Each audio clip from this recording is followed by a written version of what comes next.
Welcome back to another episode of the Daily Flip podcast. I'm your host, Alex, and today we're going to be flipping through some of the top stories, including the cope coming about Kamala Harris's campaign, a counter-argument to said cope, mainly about women in red states, as well as a article talking about which industry or which sector of people, aka crypto miners, is really loving the Donald Trump vibe that's going on. And of course, we will end today with our daily delight, a story meant to leave you feeling positive, ready to take on the day. But that's enough rambling for me. Let's jump into our daily debate. So, did Kamala Harris do enough to resonate with her core audience? I think that her target was women. And I think anybody that denies that is missing a very key pillar to her campaign. That's not to say it's the only people that she was talking to, but abortion was at the front of her argument, trying to make sure that women have reproductive freedom. That's how she framed it, so you can't deny that that is at the center. Was that a good move? Was only trying to go for women good, bad, ugly? Not saying that she wasn't going for guys. There are plenty of, hey, white dudes for Harris, dudes for Harris. There are plenty of different PACs, groups that came out in support of her that were more male in makeup, but that doesn't mean that she was directly appealing to them in most of her messaging. So, was it a strategic error? Give me your opinion. Throw it down there in the comment section. I know there's going to be lots of back and forth about what she did right, what she did wrong. And like I said, I thought it was her election to lose. She had the momentum, the energy. She didn't necessarily have to define herself too much because she's kind of adjacent to the office. She just had to put enough distance between herself and Biden. And I don't know if she did that right. And I don't know if she had the right strategy going into this electoral cycle. So, with that said, let's go into Slate's opinion on what went wrong during her campaign. The headline reads, "There's a lot of fighting over why Harris lost, but everyone seems to want to avoid this explanation." And I don't know if they're really being honest with themselves that this is the argument that people are trying to avoid. I feel like I've heard this argument a good chunk over the course of the last few days, from whether it be talking heads or multiple articles that I have read about the subject. But we're still going to give them their time of day, and I feel like they made the most concise and powerful argument for it, and it's still not the best argument, but it's still the most powerful of all the ones I've read, rather than just pure emotion, but trying to point out some data that leans there, but also overall trends that have been active within American politics. So I want to give the argument its time of day, and we wanted to give it its best case, and I'm sure there are better articles out there. I don't read literally everything, so if you know a better article that has this argument more concisely put, or even more in depth with better statistics, arguments, so on and so forth, please send it my way, put it in the comment section. Love to read it. So let's go with the second paragraph. Quote, "Forget competent and qualified." In brackets, our electoral system certainly has, end the bracket. No woman has ever was ever primed to win the big prize as the sitting vice president. It's not just that she is comparatively more sane than her opponent, not to mention less offensive and willing to charm voters by going on podcasts like Call Her Daddy. It's not just that she lacked the 1990s political baggage that plagued Hillary Clinton's campaign. It's not just like she was running against an unhinged demagogue who infamously already presided over this nation during a uniquely chaotic time in American history that ended with a devastating pandemic. End quote. Well, the quote goes on, but we're going to pause there for half a second. Let's actually break that down. I think on this point specifically, is she better off than Hillary Clinton? I would say yes. I would say Hillary Clinton, one, came in with so much of a history, whether it be her or her husband, that it can go both ways. People can see her in a position of leadership. They can see her sitting next to Obama making serious foreign policy decisions because she was Secretary of State. You can see these sort of things, and it actually does a good thing for her image. But also, she carried the baggage of her husband's presidency. She carried the baggage of going back and forth, going to blows with Obama during 2008, and having to be the center of attention. The Benghazi results, we'll say that way to make it simple, everything that happened with Benghazi. So being a public figure and being more recognizable also comes with the fact that you're going to have more problems that you're going to have to take head on. Also, a lot more of your statements are on the record, especially when you've been in politics as long as she has. Even when Mr. Clinton was governor of Arkansas back in the day. So you can see that this is going to be a good and bad thing. And I can understand where Slate is going to make the argument that she was more prepared than Hillary Clinton because she didn't carry along this baggage. And I think that's fair enough, though I think there are some downsides to that. The one where they said willing to charm voters by going on podcasts like Call Her Daddy. I agree with the sentiment that going on podcasts is amazing. Yes, you want to go on these more long form things and you want to go on maybe a 10-minute talk show like Biden was trying to do after the whole debate, going on that one Philadelphia or PA news station and doing more scripted things where they handed the people questions. Podcasts can be a little bit more off the hip. So, yeah, I think that's great going on there and trying to appeal to people. And this one specifically appeals to women. I understand why they would say it's a good thing. I think that when your opponent is doing it to the degree that Donald Trump was doing it, and also when Donald Trump and Vance had the ability to go on a podcast like Joe Rogan. I'm not saying that Joe Rogan won him the election. Come on. Rogan has a lot of listeners, but you really think all 10 million of them decided, yeah, we're going to vote for Trump immediately afterwards. Now, there are plenty of Joe Rogan supporters like, whoa, no, we're not doing that. You can have him on. We're happy to hear him out, but we're not voting for him afterwards. So that wasn't just he got on Joe Rogan, so it changed everything. But Joe Rogan definitely reaches a wider audience, and when the real point of what I was getting at there is that Donald Trump was willing to go into these spaces, especially a little bit later in the campaign, get that earned media there towards the end, because everybody was talking about his appearance on Joe Rogan. Everybody was talking about when Vance went on there. Theo Von cracking jokes. Theo Von had a whole video out beforehand where he was saying, oh, I don't know what I'm going to wear. And that appeals to just the average everyday guy, which is, yeah, what do I wear when there's a previous president that I'm just going to sit down and interview? So while I think you could make an argument that she's charming for going on these things, one, I don't think that these podcasts were big enough. I don't think that they were walking into possibly not friendly territory. Then again, Theo Von's going to be all for Donald Trump. I think Lex Friedman is a little bit more of a hardball player. So when Trump went on that, I think that was probably a little bit better because he's willing to press a little bit. I think Joe, from the parts that I listened to, I'm not saying Joe gave it to him easy, but he definitely he didn't go as intense on some things. Then again, they spoke in a lot of generalities, and Trump did his normal dominate the conversation thing, so maybe Joe didn't necessarily have a chance. But the point being that I think that she could have done better when choosing the podcast that she wanted to go on. So I don't think that that is a huge issue. The unhinged demagogue point, that is an opinion, okay? And when I say that, it's not that Trump doesn't have his unhinged moments. It doesn't mean that Trump doesn't have moments where he seems like a demagogue. But if those sit with you heavier, then you are going to carry that opinion around that he is an unhinged demagogue, versus if you care about his economic policy, you care about his policy to fix the border, you're going to carry those around more with you. And maybe with a little bit of explanation, maybe with a little bit of talking, you'll get people to admit it. Some people will never admit it. Some people, because they just don't agree with you. So admitting it's not the right word because that implies that it's inherently true. But some people can be talked into that perspective and still love what he's doing.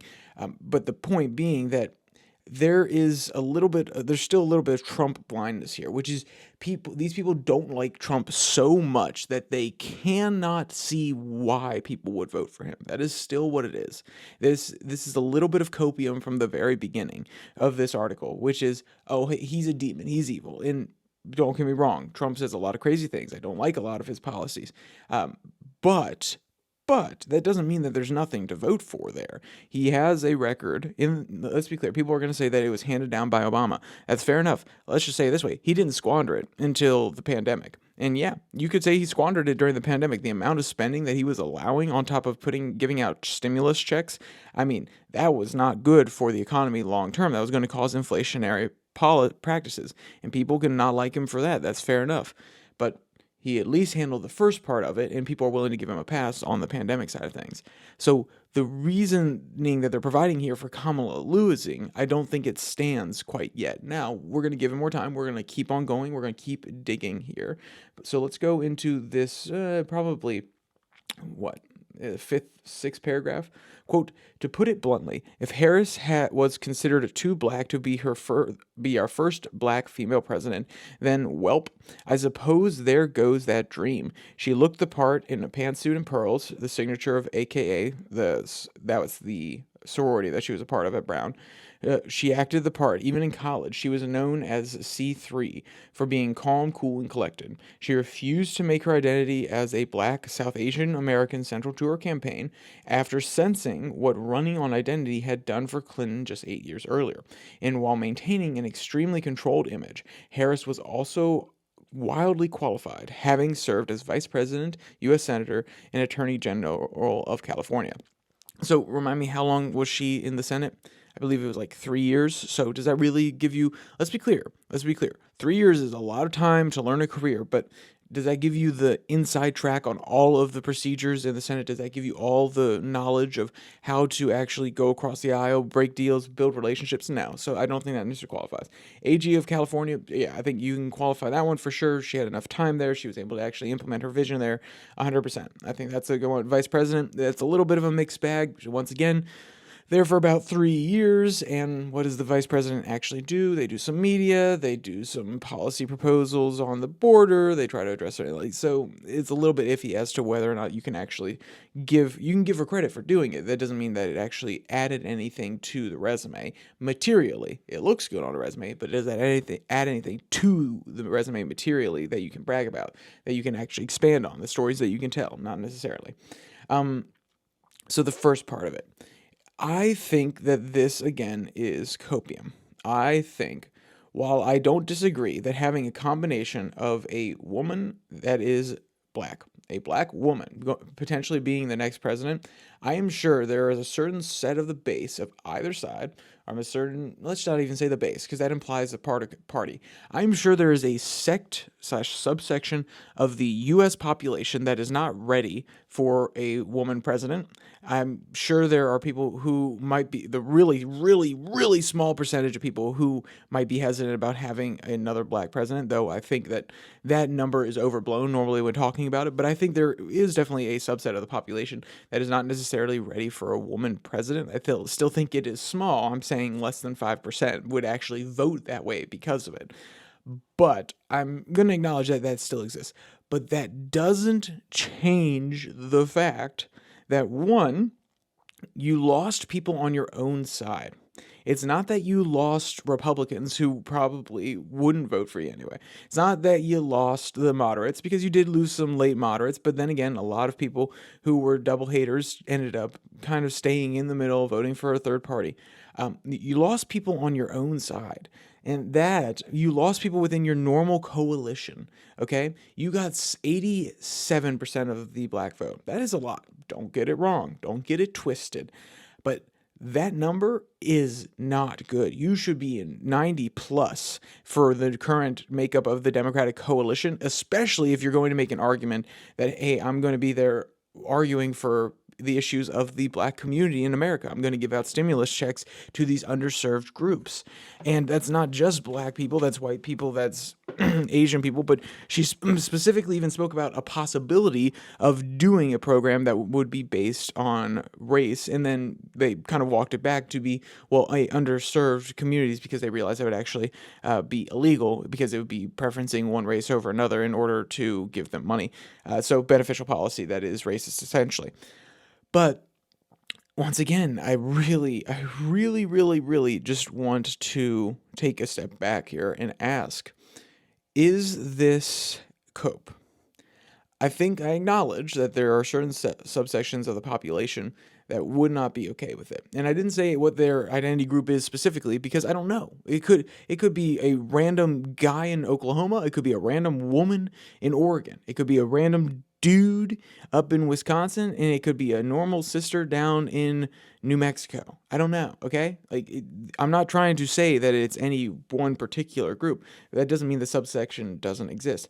But is that enough?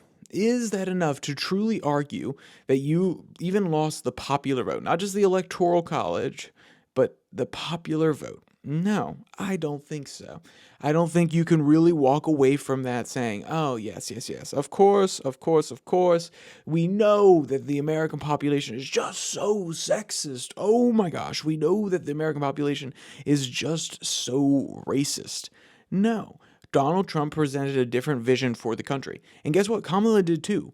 And when I hear this from progressives, and I've mentioned this before, but I think part of it is true. When Kamala was harping on the economic message at the very beginning of her campaign, the more populist one, where she was directly speaking to the issues that hurt people, trying to draw a distance between herself and Biden, saying, I know I was a part of this administration, but I know you're hurting, and this is what I will do differently. Versus towards the end, where she's making multiple slip ups, saying, hey, I don't necessarily know what the difference is, or I can't necessarily name things that are too different between me and Joe Biden. She's unwilling to put the daylight between them. Or she's doing things just as Mr. Biden was doing it, saying, Trump is a danger to democracy. That talking point, while you may believe it, it was the center point of the Joe Biden campaign. And remember what was happening with the Joe Biden campaign?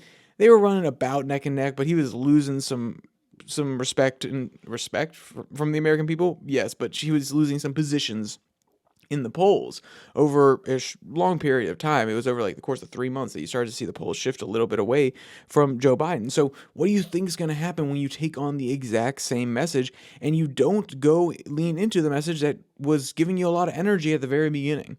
Whether or not you like it, whether or not we like it, whether or not whoever's listening to this likes it or not, economic populism is back in town, whether it be the Bernie Sanders brand or whether it be the Trump Vance brand. Okay.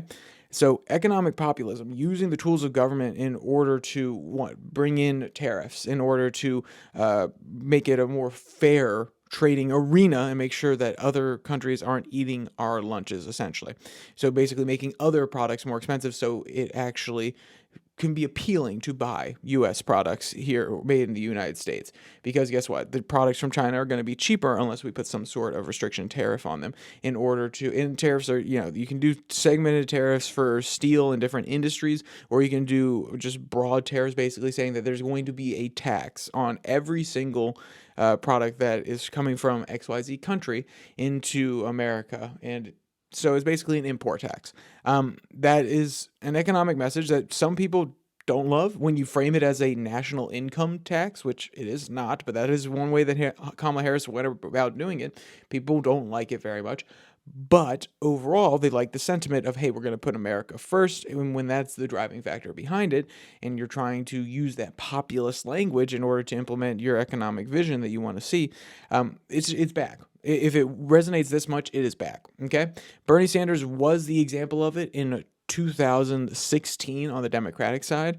Trump was kind of an example of it in 2016, even though he governed as like a free market guy, except for some of his stuff with China, and he had a few different strategic tariffs that he was trying to implement. But the point being that no, economic populism is in, baby, and you just gotta deal with it. If you don't like it, then I think maybe you should vote for somebody else next time in both of these elections. Maybe you should bring in a third-party libertarian candidate. I honestly do not know what you should do at this point because we don't know who the next candidates are.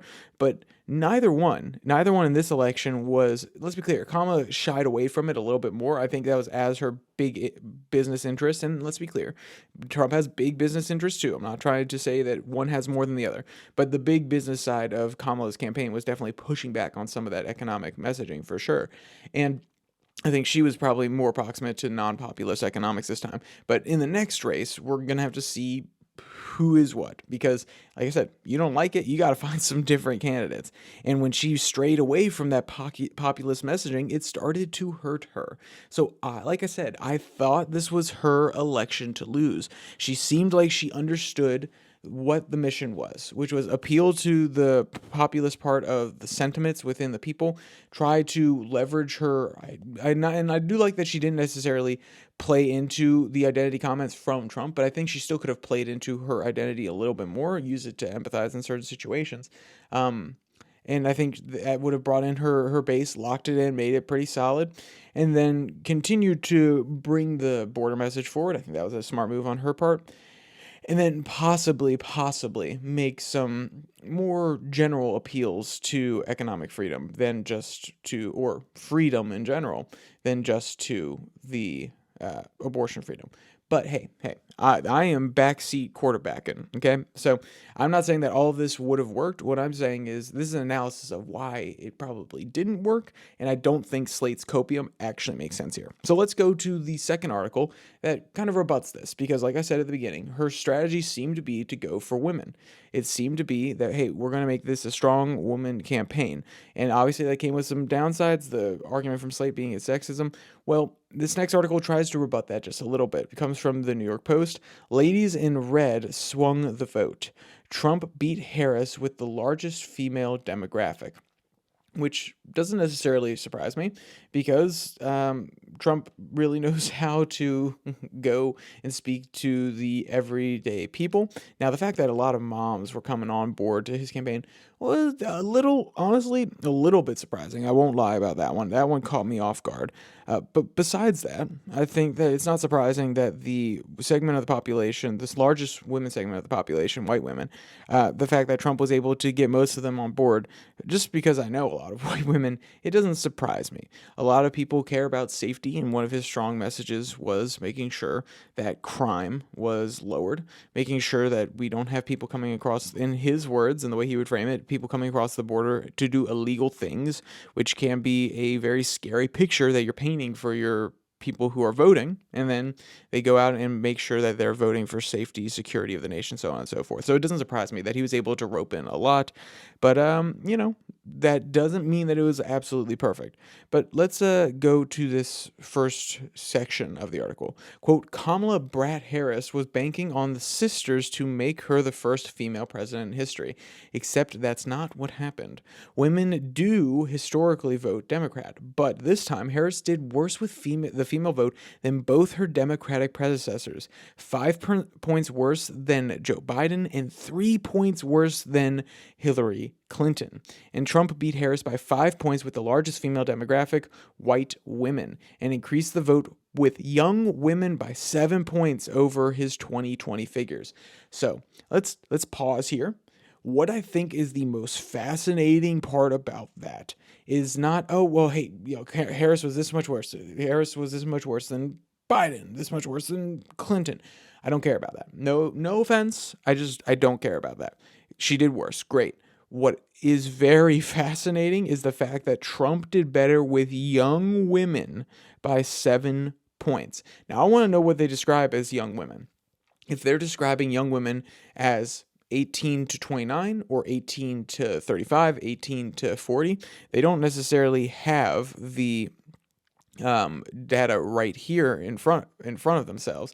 But I think that it is absolutely fascinating that young women went for Trump, even in any definition that you give that, because this generation right now, Gen Z, the ones that are coming, almost all of us are in the voting pool at this point. I think there's another trail off of maybe one election more, and that's a off year election. So every, in 2026. So that election, I think every single Gen Z person would be eligible to vote. I'm pretty sure I have the time brackets right. I could be off just a little bit. But the point being that this generation is the most conservative generation, the most right-leaning conservative generation in quite some time. So it doesn't necessarily surprise me that young women went a little bit more for Trump in this one compared to, the millennials, the Gen Xers. But it's fascinating that it breaks through the narrative that young women care so much about abortion. That is their number one issue, and that is what will propel them to the polls. Because shows no, maybe abortion isn't the number one issue. Maybe it doesn't have to be the era-defining issue that we believed it was going to be. And by we, I mean political commentators. I mean everybody who talks politics, but also anybody who does political analysis, consultants. They thought that the ballot referendum for the abortion issues was going to peel in the favor of people who were actually pro freedom or pro-choice. Okay, they thought that those ballot amendments were going to compel the pro-choice people to come out and vote, and maybe we actually saw a little bit of split ticket voting on some of those. Maybe those people voted, pro-choice on the ballot amendment, but then they still voted for Donald Trump. Maybe they just didn't care about the pro-life, pro-choice issue enough to override their want for a secure and thriving America in order to raise kids in. Maybe they didn't care anything about the kids in the future generation and they were just looking out for themselves, and they wanted a good economic future as they go into their early adulthood. They want good jobs as they come out of college or as they're getting through their first layer of their career. It is just absolutely fascinating to me that so many young women, they put aside what people perceive to be the most important issue, which is abortion, which is still a big compeller of the young women vote, as well as even some young men. So I'm not trying to dismiss it, but my point being that is a big, big deal. It's a big shift. It shows that we do not have to be captured. We do not have to be beholden to the abortion issue, and we can talk about other things that are very important. And that economics, it's all about the economy, baby. It's all about the economy. And I know he says stupid, but that felt a little derogatory. It's all about the economy, baby. I think it's true. And I think this is a prime example of it because abortion is one of those most hot topic, emotionally controversial issues.